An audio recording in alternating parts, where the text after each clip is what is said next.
Thanks for joining us. This is live with Miami's Community News, and our guest today is Daniel Guerra, who is the president of the Miami Realtors Association residential part. Yes, sir. Okay, that's great. So let's talk a little bit about the Miami Realtors and what it does and the enormity of that organization. Miami Association of Realtors, being the largest association in the country, is an enormous organization. I think you chose the correct word. We have over 50,000 members, and we do many things for realtors as well as for the community. So it's a constant effort to provide service to the realtor members, as well as helping the community, whether it's with legislative issues, housing issues, and that sort of thing. So, and that's one of the reasons we were going to talk about some of those things. But in the areas that the Miami Realtors serves, is what is it? Tell us about this area down here in South Florida. What areas is that? Well, our Miami Association is in Miami-Dade County, in Broward, in Jupiter, Palm Beach, in Martin County. So we're in several different areas. And does that mean that just about everybody that's in the real estate business is a member? No, not everyone is a member, but we do have over 50,000 members in our association. And like I said, it's a large group. It's diverse. We have commercial members. We have residential members. We have members that just do property management. We have members that just do leasing, just do sales. So there's many different aspects to the business. So one of the things that the Miami board does is work on housing issues, right? And just a few blocks from here, in cooperation with your organization and the city of South Miami, maybe some other organizations, you have what are generically referred to as container homes. And tell us about that process and how it started and how it's moving along right now. The container home here in South Miami was a great experiment, and it was really wonderful to work in conjunction and in partnership with the city of South Miami, with Miami-Dade County. The National Association of Realtors also helped us with this process, and it was exciting to be able to be part of developing a housing option to create affordable housing, to create housing option awareness. Container homes is just one other alternative to housing. There are other alternatives like tree houses, like tiny homes, and other concepts that can help us provide housing options on smaller lots. Like this one, which is an urban infill lot. It's kind of a remnant left over because of the way the block was partitioned, and with the power lines in the area. So it was a great opportunity to, on a small lot, deliver a housing option that could be attained at affordable pricing. So a couple of years ago, there was this big thing, tiny houses, and you'd see this, and people would take these containers, the shipping containers, all right? Mm-hmm. And if anybody goes near the airport, you literally see thousands of them. And so these are certainly some great alternatives. In this case, that particular home is 480 square feet, more or less, and it is on land, grass, mm-hmm. that's there. And Tommy's going to put up on the screen here a video of this. And this event, why don't you tell us when this event took place as soon as we get it up there on the screen. Brent Miller here, Miami Community Newspapers. We're in South Miami. We're on 62nd Avenue and 64th Street. The first container home is done. It's built, ready for sale. We are here inaugurating our container home in the city of South Miami, a great housing solution to provide housing options for the citizens of South Miami and the county. Look how nice this is. It's beautiful inside. Thank you, Miami Realtors, for all you do. Thank you very much. Incredible. So it's outstanding. And I cannot go without mentioning our wonderful professionals at the Miami Association of Realtors. Danielle Blake, Anna Maria worked tirelessly on this. Jack Levine was our past chairman, was very involved and still currently involved in the process. The property is available for sale. We'll be having a couple of open houses, and I believe that over the next 3 weeks, an individual will be selected to be able to purchase this property. Is being offered at $160,000. There are income requirements. It is specific to a person of need, as somebody that can benefit from this great, like you said, 480 square foot, one bedroom property where you have 2 air conditionings, a kitchen, your dining room, living room environment. It's really exciting to have put this together. When we watched it put together over the last while, right? We watched how it grew, where they cut holes, they put the windows in, and they put the doors in, and you can see, the white concrete pads that are out front. They really made it part of the lot. This is not like this closed environment and like some closed apartment. It's really sort of unique. So, what are some additional plans for us here in Miami-Dade County and the board as far as assisting people in need for housing? Well, this was a great opportunity to create awareness. We brought this to South Miami, and grateful to South Miami working with us to make this a reality. But the idea was really to bring awareness so that many communities across Dade County and Florida can look at how to create alternative living options, how to bring something forward, how to maybe work with some code changes or some variances that might be needed to facilitate providing more of these options. So we kind of paved the road for others to now take the lead and hold the reins. And so this is a model for people, not just for South Miami, but for all of South Florida. They can come down and look at it. It's right in the corner on 62nd Avenue, and you can see it's really significant. Josh Liebman, Lou Gill, commissioners here in South Miami, Mayor Sally Phillips. Let's find some more. All right, and I'll bet you could find some people to help contribute to make these, make it beautiful. And when you look at this, how the metal is put together, it's really incredible. And when you watch what it takes to dismantle those type of things, because I had the occasion to do that one time, they are really put together, really pretty nifty, right? And it's really nice looking. And again, when you say, oh, it's up for sale, it is, but it's for people that have an economic need for that. It's not some wealthy guy going to come over and pluck down $200,000 and be able to get that. To help people in their need. And it's really quite nice. And people could go to the property, they could peer in the window. There's nobody in it right now, right? So there's no one in it right now, but we will be having open houses and facilitating viewings. So we'll be scheduling those shortly. And I'm just dying to know if, hey, there's Grant Miller right here. There he is. Oh, and where are those from, Grant? Where do you think that's from? I'd have to know what it is. Oh, these are our batters. Our batter's hot dog right here. Excellent. And we've got Tommy over there eating the hot dogs and Grant Miller. So we're about to get on to some of the work that that you're doing in Tallahassee. Tell us about that. Sure. So as the Miami Association of Realtors, we take our efforts to many places to be able to help the community, to help our members. And right now in Tallahassee, we've done some great work with many of the legislators in Tallahassee, and it's been wonderful all these years working to improve and guide things in the direction of housing and those needs, not just for our industry, but for the community.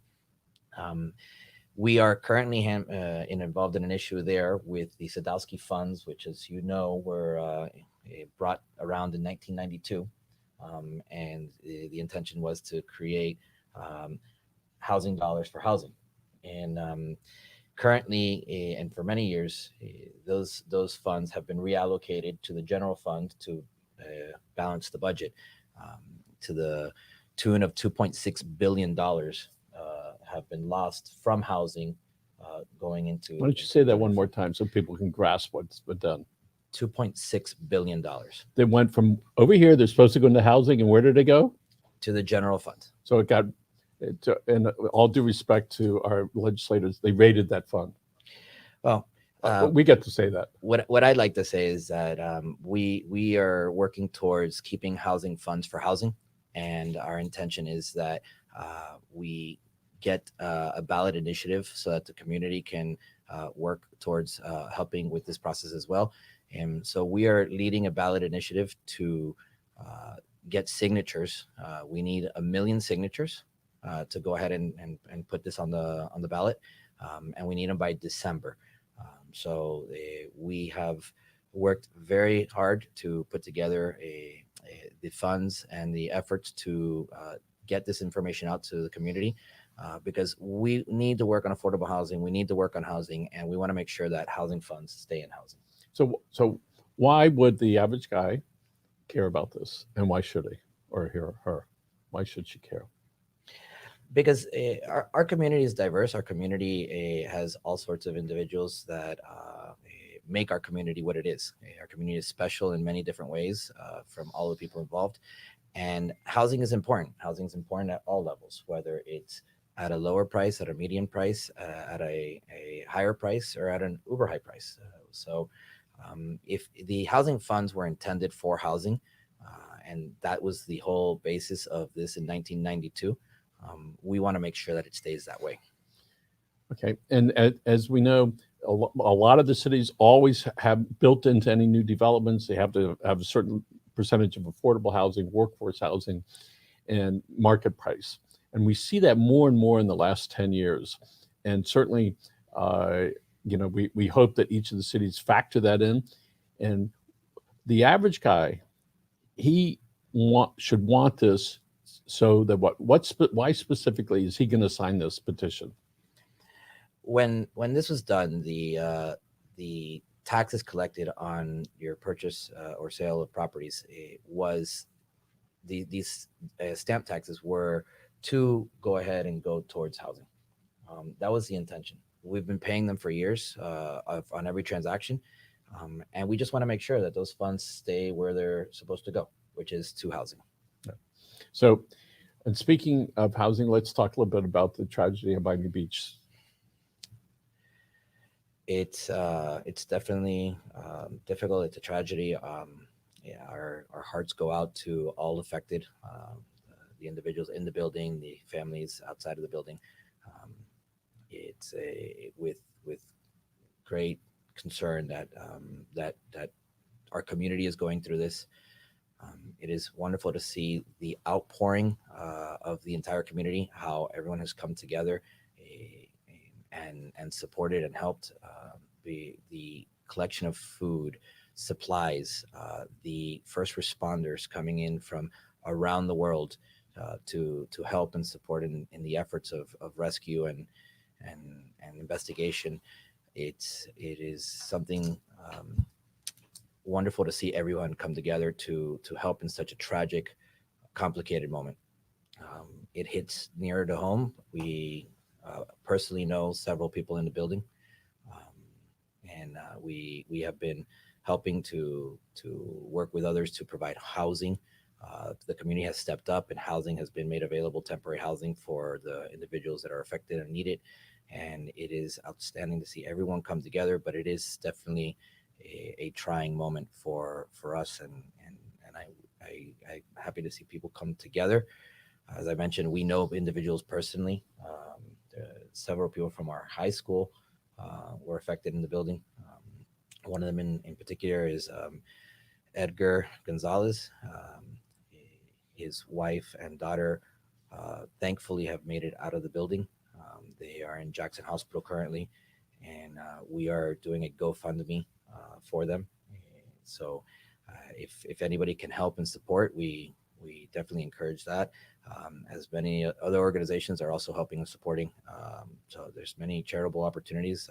The one particular GoFundMe for Edgar Gonzalez Family Trust on GoFundMe is a great place to start, because it's a young daughter, mother, who miraculously made it out of the building from the 9th floor.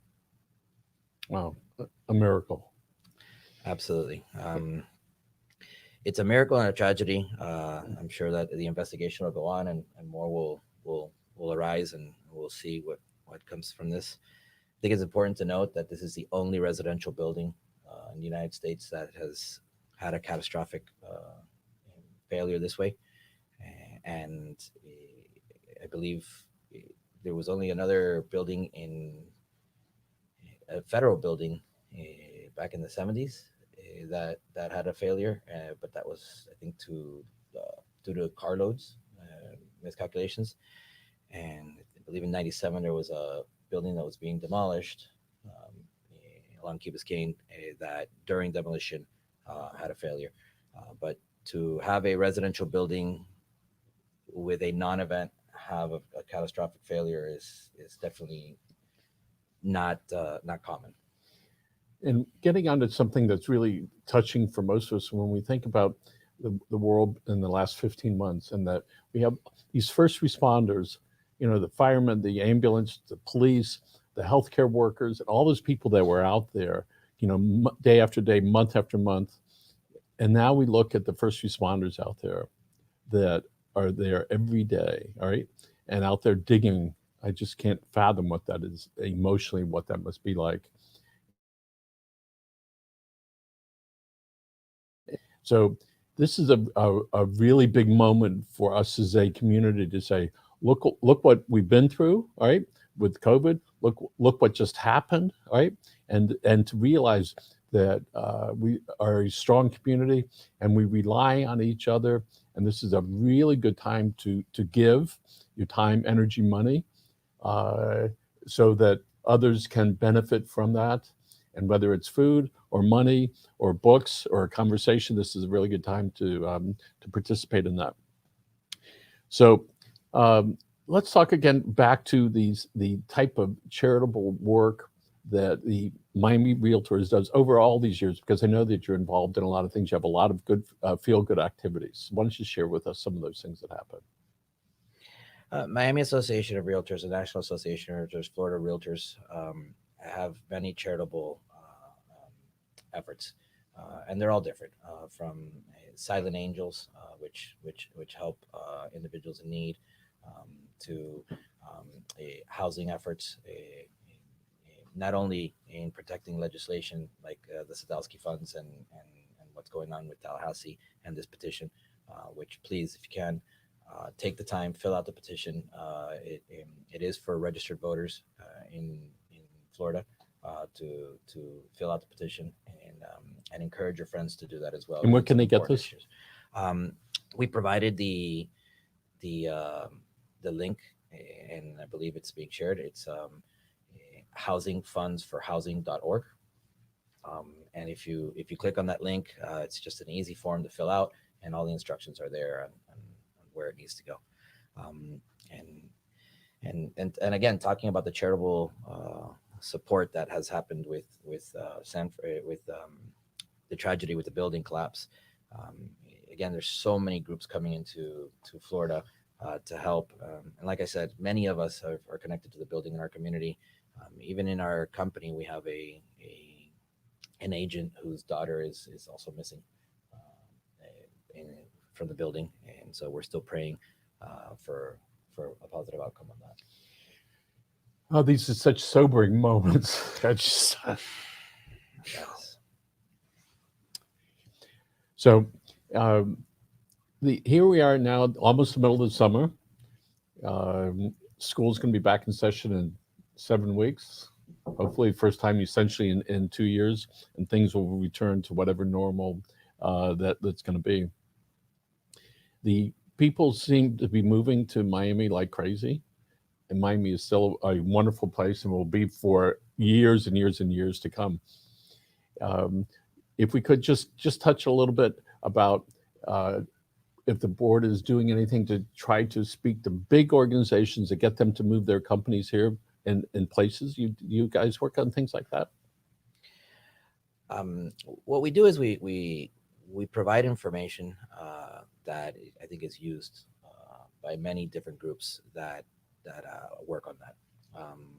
Our community leaders, our elected officials have been doing a great job on promoting the benefits of Miami, the proximity that Miami has to Latin America, and the wonderful opportunity of a place to live and work. We've seen a large amount of tech companies coming. We've seen a lot of amount of investment companies coming.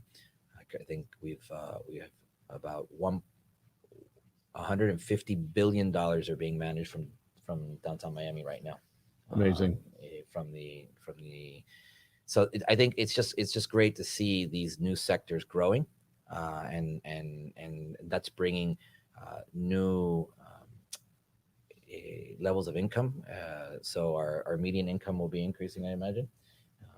Just blockchain's move to Florida, their average salary, I believe, is 110,000 per employee. And so their support companies come, their support staff also comes. So you're seeing people from all levels coming into our community. So sometimes people say, "Oh, look at that! It just happened. Whatever it was in the last year." No, it took about 40 years, and plus the last year or a year and a half. So we see lots of really positive changes and positive improvements that are going on.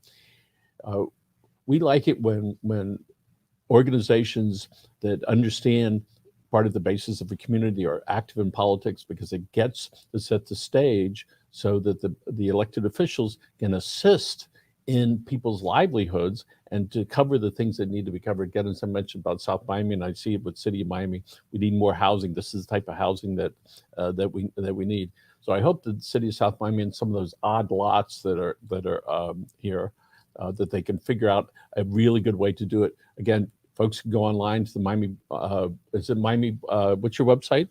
Miami board? We have MiamiRE.com, MiamiRealtors.com. If you're interested in finding out information about the container home, you can go to MiamiRealtors.com/container home, and you'll get information there. And if you drive down 62nd Avenue, you can find it. It's a very neat thing to be able to do that. And when we watched it get unloaded a while back, right, and watched it go together, and Jack Levine was there, and lots, you might have been there as well. Look, there were probably 10 or 15 people, and watched it go into place. Said, "How's this going to roll out? What is it going to be like?" And it's really pretty nifty. And some great aerial shots. My hats off to the first person that shot that, and it's really pretty nifty. So, tell us a little bit about you, how you wound up in real estate. I guess I was born into it. My parents were in the business in construction development, and it just was very natural. And I enjoy it very much. Being a realtor is wonderful. It's really great to enjoy what you do every day. And I get up and I get to talk to people. I interact with people. I like talking to people and being around people. So, and it's great satisfaction when you're helping people acquire a home or sell a home. It's two of the largest decisions that individuals make in life. When people are looking for a home, what are they looking for? All kinds of things. Some people are looking for location. Some people are looking for comfort. Some people are looking for style. And our diverse community and product lines offer many different things. So whether you're living in Doral, whether you're living in Key Biscayne, Kendall, Miami Beach, Coconut Grove, Coral Gables, there's so many different areas to Miami. One of the things I like about real professional real estate agents, when you ask questions, lots of time the question goes back to you. What are you looking for? Do you have kids? You're going to have kids. How close you need to be to a hospital? What about the schools? What about transportation? And when you have those kind of conversations with somebody and you ask them 10 or 15 or 20 questions, all of a sudden it makes it easier for them to buy, because you know what to help present them with, right? Which is, here it is. It's in the neighborhood you want, schools down the street, lots of religious institutions, it's close to transportation or not, right? Or it's out in the woods or not. And it's in a building this way, or you want a farmland. And it's, when I talk with real estate people, it's really an enjoyment. They're not there trying to sell you something that they have, rather than the right thing is find out what they want, and then go find it and present it to them. And can we talk a little bit about homeowners insurance? Homeowner insurance is another important thing. It's also something that we're very involved in and working on. In terms of one way to help provide affordable housing is helping keep the cost down of maintaining that home, and obviously insurance is an important factor in Florida. So we are looking forward to helping that along a little bit more. So you deal with these companies that affect the real estate business. So zoning issues, right? Insurance issues, construction. And I know the insurance company is doing a lot of stuff, and a lot of people are having issues with roofs and whether they're going to be insured or not, or how they're going to be insured. I think the state's trying to do some things. But one of the things for sure that we each can do is read about the funding that is supposed to be set aside for housing, asked the state, you need to put that money back, stop rating it, spend it the way it was supposed to. I have people that are very involved with that. And every year they get madder and madder. So maybe this is it. If you get 1 million people, that is a lot of folks, all right? That's about 5%. That's 5% of the population. That's probably, I don't know how many people vote in the state, but it's a bunch, all right? So what is the board doing to actively participate in getting this to people so they can assign that? Well, I mean, with this particular issue with housingfundsforhousing.org, we're making sure to get the petitions filled out, to get this on the ballot, to also get the information out about what the housing funds do, what the trust fund was intended for, where those funds go, how they help with down payment assistance programs, how the housing trust fund helps first-time home buyers, how it facilitates and gives somebody that opportunity to have that American dream of owning a home. So a well-to-do person can help their neighbor's children, the future generation, by participating in this and say, let's set money aside for folks that may need that, all right? And here in South Miami, we deal with those things all the time, as each community does. So my hat's off to you and to the board from pushing this forward. And we have to give thanks to Florida Realtors and their involvement and all of the leadership in Florida Realtors. National Association of Realtors is also helping us with this, and I know that we'll find ways to make this work with our friends in Tallahassee. Our legislators make great decisions, and they'll find their way to help housing funds stay in housing. That's great. Daniel Guerra from the Miami Realtors, thank you very much for being here.